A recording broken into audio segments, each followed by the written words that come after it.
Assalamu alaikum warahmatullahi wabarakatuh. Welcome to the 9 p.m. live English news edition, the top stories.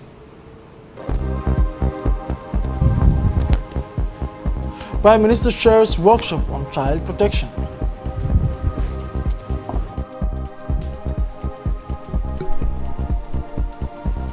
For the international news, COVID-19 can survive on 28 days on surfaces, Australian studies finds. Hello, welcome to our newsroom for having the news in details.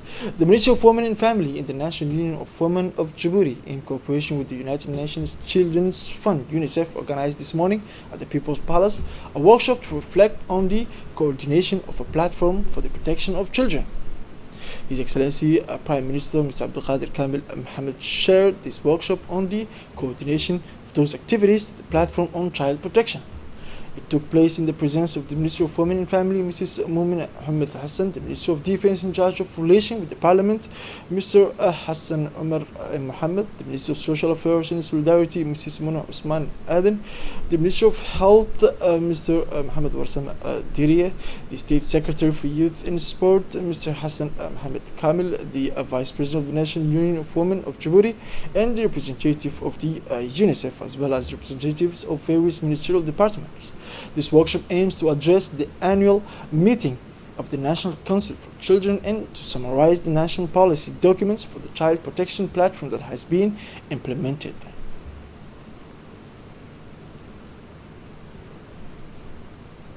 The Ministry of Women and Families, Mrs. Mumin Ahmed Hassan, reviewed in her speech the most important measures taken by the Republic of Djibouti to protect the rights of children in Djibouti.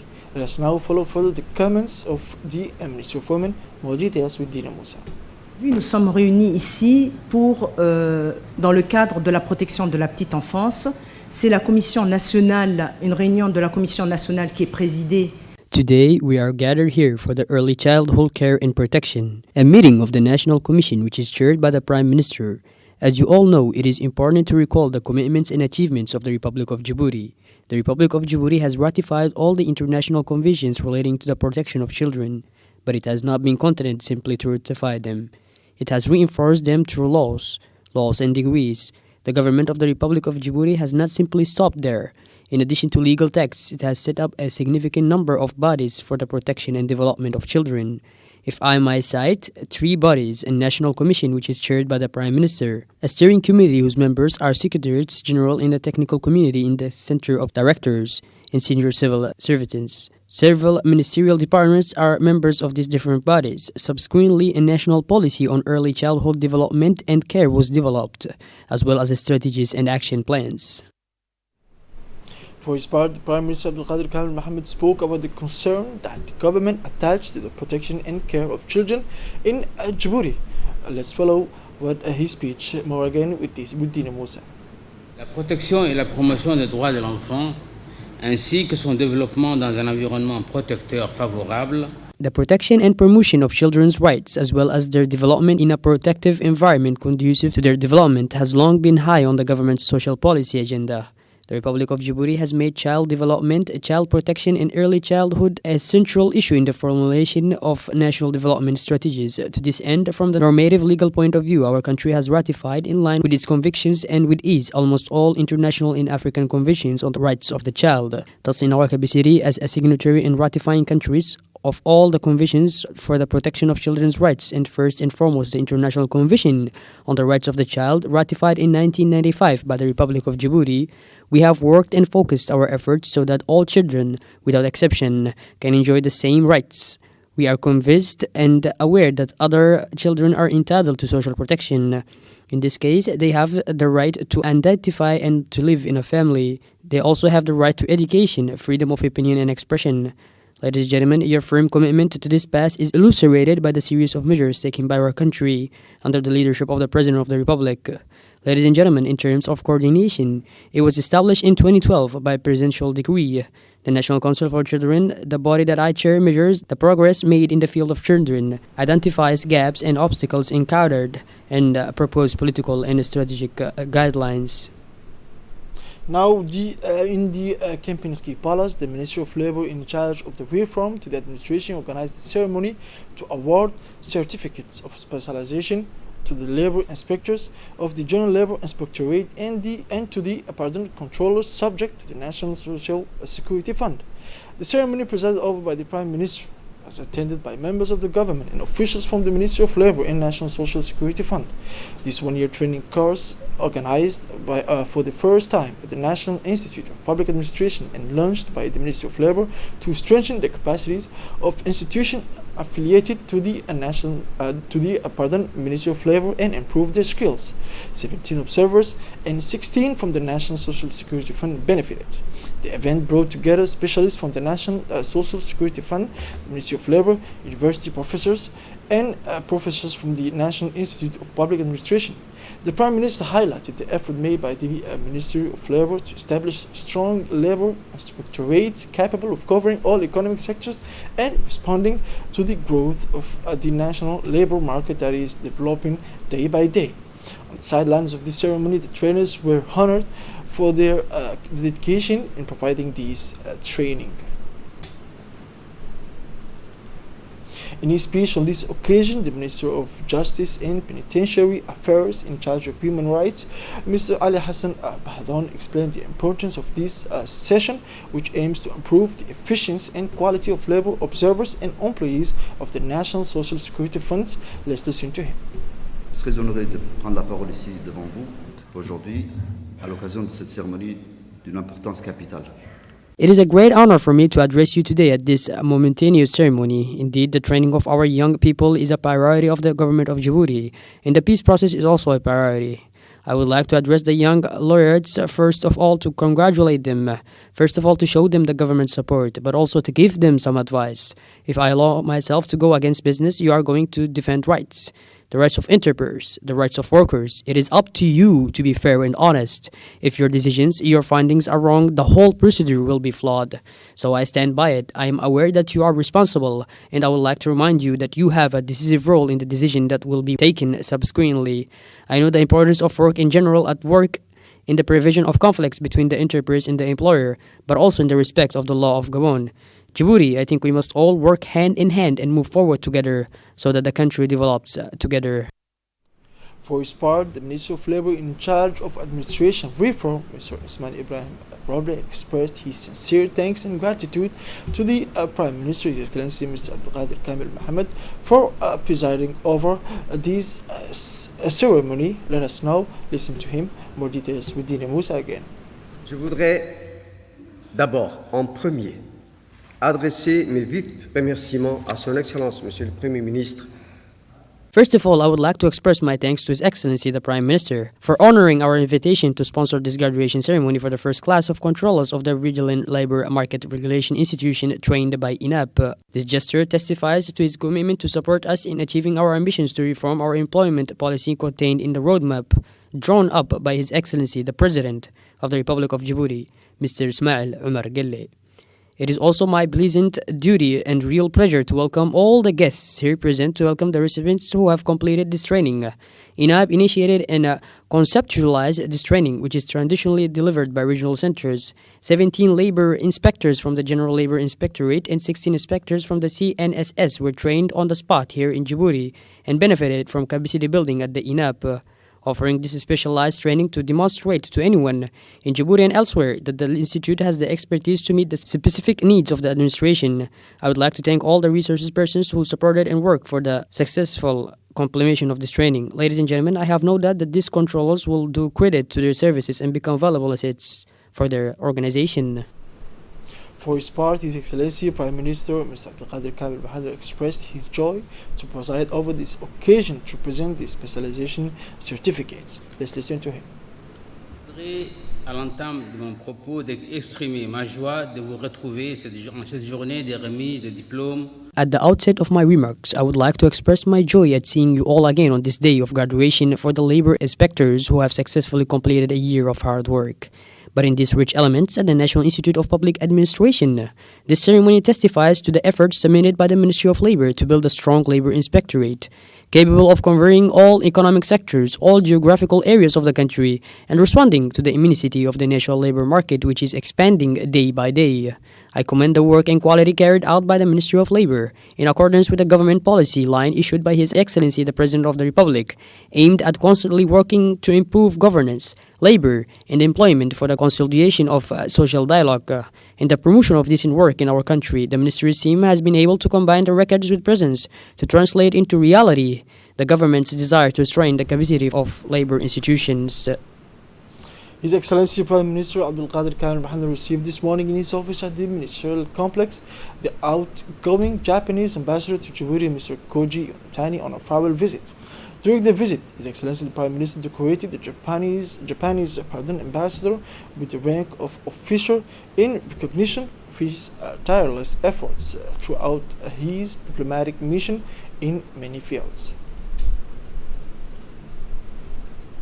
Now, the President of the National Assembly, Mr. Muhammad Ali Hamid, received today in his office at the headquarters of the National Assembly a high-ranking French military delegation led by the new commander of French forces stationed in Djibouti, General Stéphane Dupont.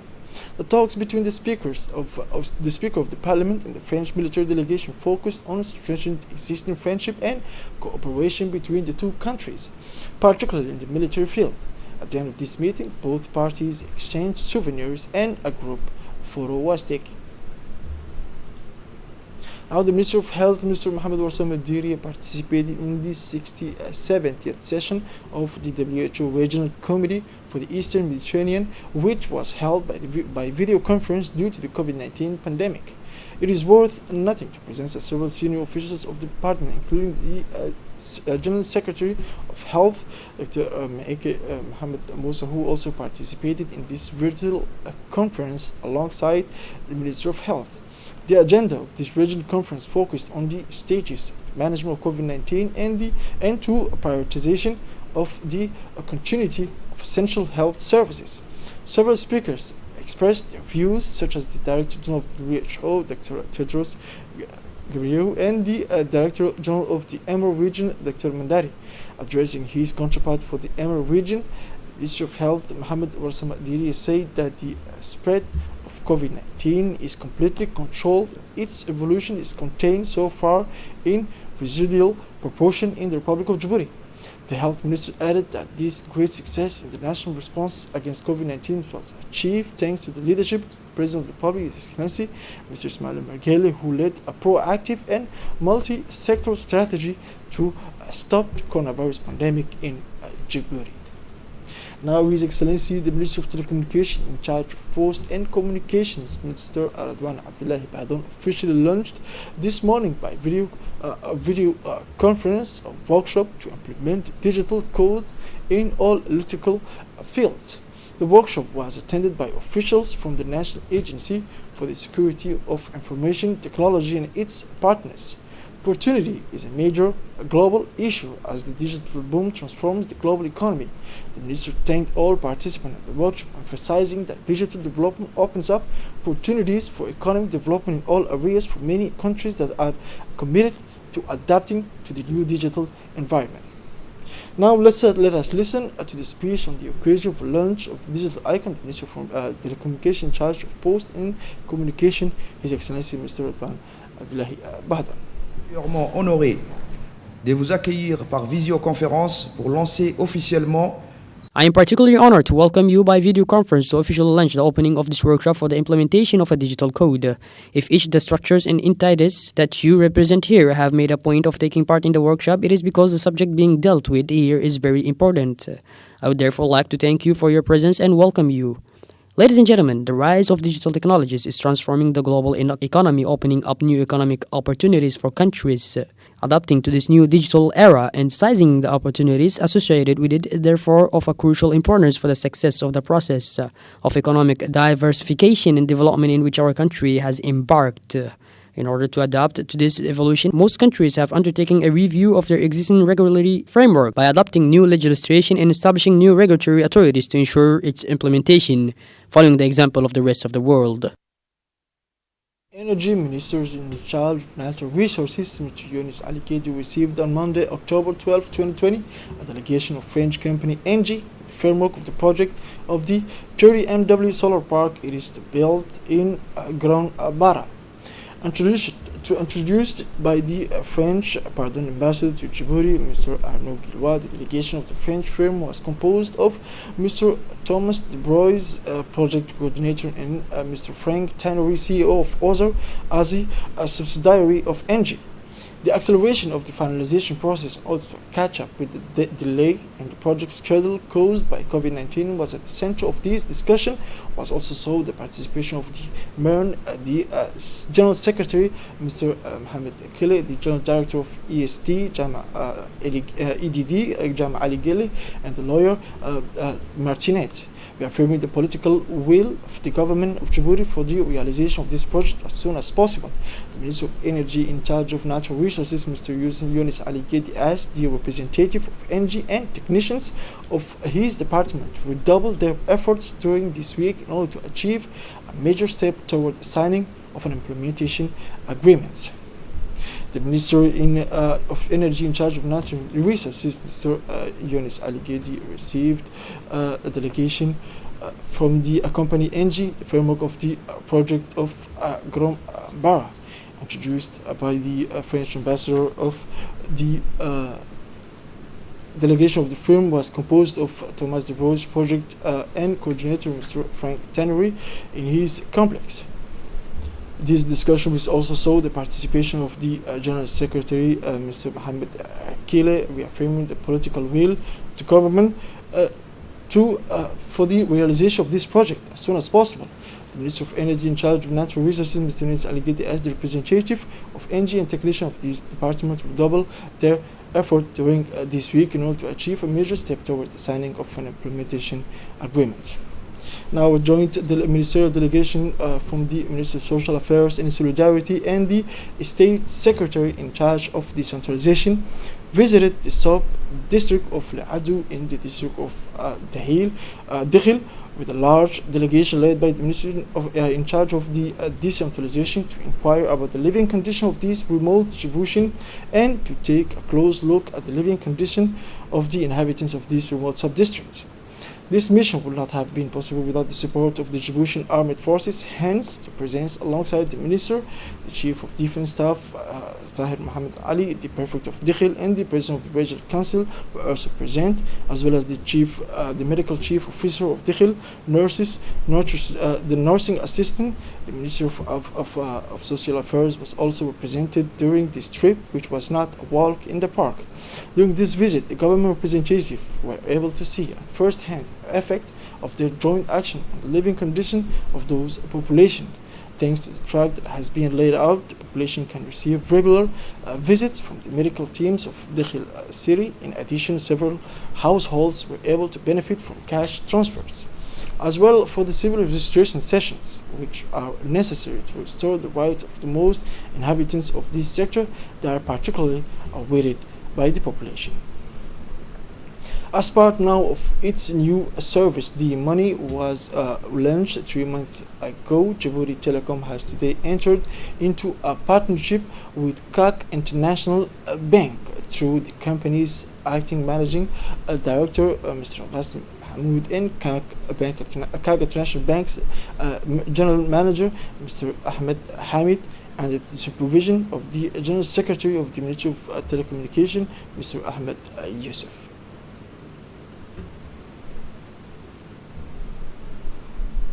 Let's listen to the CAC International Bank General Manager, Mr. Ahmed Hamid. Aujourd'hui, dans le cadre de notre nouveau produit, on a lancé un nouveau produit. We are here today as part of our new product. We have launched a new product that we have been marketing for the last 3 months. As Mrs. Hibo just told us that there are already many digital currency subscribers. Allow me on behalf of the General Manager of the Telecom team to announce that I am currently on the move and I am delighted to take part in this ceremony, which constitutes a partnership that is multiplying in the banking sector. This partnership agreement, which aims at the interconnection with the D-Money Forum and the For International Bank, will enable your customers to recharge their accounts. D-Money electronic money from bank accounts. This is really a step forward for our two customers. With D-Money, I grant you response to a processing demand from our fellow citizens to have access anywhere in the world. world, a new native means of payment by telephone that is becoming more and more popular all over the world to carry out all types of financial transactions, all purchases, withdrawals, and transfers. Moving now into the international news, as I said on the titles, the Australian National Science Agency's scientists revealed on Monday that coronavirus is extremely resistant to smooth surfaces such as telephone screens. According to their study, it can survive 28 days on glass, steel, and polymer builds. Researchers on the CSIRO's Disease Prevention Department found that the warmer the temperatures, the lower the survival rate of this SARS-CoV-19, the agency revealed on Monday, October 12th. Compared to previous studies which showed that the coronavirus could survive up to 4 days on non-porous surfaces, this is significantly longer according to the Journal of Medical Virology.